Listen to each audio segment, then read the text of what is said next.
It's so exciting to be teaching in the modern age. No longer do we have to orate simply as our sole method of education to large cohort rooms full of students, but we can use technology to provide that individualized experience. Augmented reality has been incredibly exciting because it utilizes your smartphone or tablet to render 3D models in space. It allows you to manipulate, move them, touch on the screen, and really augments what you see. It provides a unique insight in understanding anatomy and physiology.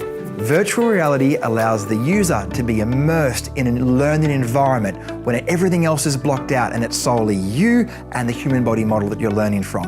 Audio podcasts guiding the way as you explore and navigate through the human body like never before.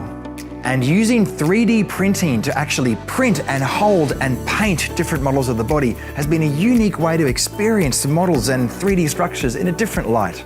The newest way to learn is a mix between augmented reality and virtual reality, and it's called mixed reality. And this is using devices such as this HoloLens, where you can experience a hologram in front of the user and it's a beating heart or a human brain. You can walk around and really explore and interact with each of the features. It's the opportunity to provide that individualized learning experience where students can learn at their own pace and really involve that understanding of the human body in 3D space.